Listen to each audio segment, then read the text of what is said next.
Hi everybody, Sarah from the Watershed Council here. Today we are going to be reading a very special book, one that I know I loved watching as a TV show when I was a kid. We are going to be reading The Magic School Bus Gets Eaten. And this is a book about food chains. So this book is based on the Magic School Bus books, which are written by Joanna Cole. But this is from an episode of the TV show. So let's get started. So here they all are, getting ready. It was field trip day for our class, and a field trip with our teacher, Mrs. Frizzle, is always, well, an experience.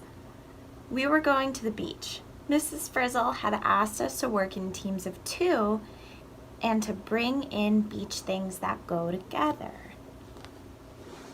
Phoebe brought dune grass and Ralphie brought a yellow balloon. "It's the sun," he said. "The sun makes the grass grow." Wanda brought a mussel and Tim brought a rock for it to live on. But Keisha had forgotten about the beach things. "Oh no, oh bad, bad," moaned Keisha. "All I brought was my beach towel and a tuna fish sandwich for lunch." Just then, Arnold walked in. His shoes squeaked when he walked. "And the green slime on your shoe." "Arnold, my dear partner," said Keisha, "did you by any chance bring 2 beach things that go together? I forgot about our report." Arnold groaned. I forgot too," he said. "I was in such a hurry this morning that I ran all the way here and kind of stepped in the pond by our house. I didn't have time to change, so all I have is my bathing suit and a towel." Keisha and Arnold felt terrible. "How can we do our report?" said Arnold. Keisha looked up at her tuna fish sandwich. "We'll just have to work with what we have," she said. She looked at the green scum on Arnold's shoes. "There must be a way for a tuna sandwich and green scum to go together. Think." And one of their classmates is saying, "Good luck." "Good morning, class," Mrs. Frizzle said. "Today is beach day. Let's hear some of your beach reports." She looked around the room. "Keisha and Arnold," Miss Frizzle said brightly, "tell us about your 2 beach things that go together." Keisha stood up. "Well, Arnold and I brought this nutritious tuna fish sandwich and..." Keisha gulped. She grabbed Arnold's slimy shoe. "And this delightful green scum." We all held our breaths, waiting to see what the Frizz would say. Miss Frizzle smiled. "Fantastic," she said. "Please go on.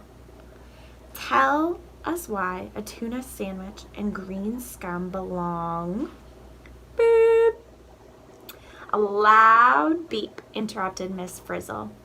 "Sorry, hold that thought. It's time for our field trip." We all piled onto the Magic School Bus and fastened our seatbelts. "Off we go," said Miss Frizzle. "Oh, I do like to be beside the seaside. I hope you all brought your bathing suits." The Frizz smiled. "The best way to learn about something is to jump right in," she said. "So hold on tightly, class." "Does that mean what I think it means?" said Arnold. Suddenly, the bus lurched toward the ocean. It flopped, it flipped, and it jumped up into the water just like a dolphin.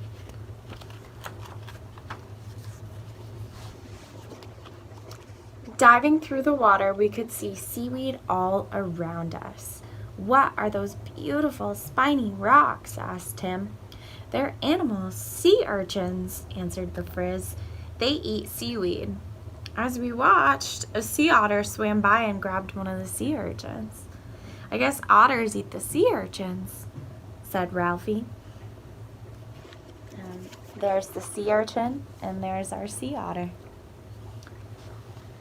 "Otters eat urchins, urchins eat seaweed," said Miss Frizzle. See the connection? I can't see anything through this green stuff, said Keisha. It's all scummy out there. Did you say scummy? Arnold asked. That's it. Look, Keisha. Scum. Miss Frizzle looked pleased. Shall we take a closer look? She asked. Pressed a button, and suddenly we were shrinking. There we go, she said. We are now as tiny as the green phytoplankton. That's seriously tiny, whispered Tim. Class, please put on the specially designed underwater breathing masks that you will find under your seats. Then off we go. Remember, look for connections, said the Frizz as she opened the door of the bus. According to my research, phytoplankton live in the part of the ocean near the surface that gets sunlight, explained Dorothy Ann. Look at me, said Dorothy Ann as she rode one of the phytoplankton. Just then, a much bigger creature floated by and ate the phytoplankton out from under her. Yikes, she yelled. Look out, everyone. We're the right size to be somebody's food. Uh-oh. Just in time, the magic school bus swam by and grabbed us in a net. All aboard, called Mrs. Frizzle. As I always say, it's better to be in the bus than in someone else. Quick, let's get big, begged Arnold. No sooner than done, answered Mrs. Frizzle. And with a spin and a whoosh, we grew to the size of a thing that had just tried to eat us. Mrs. Frizzle said, that's called a zooplankton. So they're going to grow a little bit bigger. Whew, we're safe, said Arnold. We looked out at the strange creatures floating around us. Look at these guys, said Carlos. They are not guys. They're zooplankton, said Wanda. But what is that huge thing? She asked, pointing to a fish that looked enormous to us. You can see all of the zooplankton floating around. And there's lots of different, just like phytoplankton, there's lots of different cool types of plankton. That's an anchovy, Wanda, said Mrs. Frizzle. Ralphie shuddered. His dad ate salty anchovies on pizza. Now that yucky fish wanted to eat him. Frizzle pressed a yellow button, and we felt ourselves growing again. In a few seconds, we were as big as the anchovies. Miss Frizzle said, I suggest we stay on the bus while we have our lunch. Keisha took out her tuna sandwich. Don't eat our report, said Arnold. Here, have a potato chip. Keisha looked at the sandwich. I still don't get it. How is this sandwich connected with your scum, Arnold? She said. Arnold shrugged. Tuna fish is just tuna fish, he said. Keisha looked amazed. Brilliant, Arnold, she said. Get it? It's like a chain. The scum is phytoplankton. Phytoplankton are eaten by zooplankton. Zooplankton are eaten by anchovies. And anchovies are eaten by bigger fish, like tuna, yelled Arnold, looking out the window.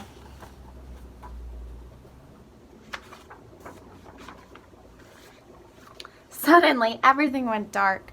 The bus bounced against something and came to a stop. Where are we? Somebody yelled. Miss Frizzle turned on the lights. Class, she announced, we are now inside an albacore tuna. Keisha was excited. This is great, Arnold. Now we know how your green scum is connected to my sandwich. Keisha raised her hand. Miss Frizzle, may we go back to school now? Arnold and I are ready to give our report. Miss Frizzle smiled. Certainly. Hold still, everyone. Here comes our chance. At last, we could see daylight. The bus was in the tuna's mouth, and the tuna's mouth was headed for a fish hook. "Seat belts, please," called Mrs. Frizzle as she pulled a lever. A clamp shot out from the magic school bus and fastened us onto the fish hook. We were caught. We flew through the air as someone reeled us in. A huge face peered out at us as we dangled from the fishing line. "Another school bus," the fisherwoman said thoughtfully. "Second one today. Back it goes." She unhooked the bus and tossed us back into the ocean. "We're a keeper," yelled Arnold, but it was too late. The bus landed back in the water with a splash. "Never fear, Arnold," said the Frizz as she was another button on the dashboard. Back at school, Arnold and Keisha finally gave their report. "It's like a chain with everything connected," said Arnold. "Tiny plants like the scum of my shoe are eaten by zooplankton. The zooplankton are eaten by anchovies. The anchovies are eaten by tuna fish," continued Keisha. "And last of all, the tuna fish is eaten by me. I guess that puts me at the top of this food chain, and I am hungry." "Excellent report on an ocean food chain," explained Mrs. Frizzle. "What about a land food chain?" "Well, a mouse eats grass seeds," said Tim. "Then a snake might eat the mouse." "And a hawk eats the snake," finished Wanda. "The hawk is at the top of that food chain." "Correct," said Mrs. Frizzle as she drew on the board. "And plants are at the bottom of almost every food chain." It was time to go home. Arnold put on his scummy shoe. "Nature amazes me," he said. "So does Mrs. Frizzle," said Keisha, and we all laughed, even Mrs. Frizzle. That's a very special story about food chains. Here in the Woonasquatucket River, we have lots of different food chains going on. So we have phytoplankton and zooplankton in our rivers and streams that are eaten by insects such as caddisflies or stoneflies, and then those are eaten by our fish friends such as our brook trouts or our river herring, lots of different type of fish that live in the Woonasquatucket River. And then when those fish go out into the ocean, they end up a part of the food chain too. So thank you so much for watching.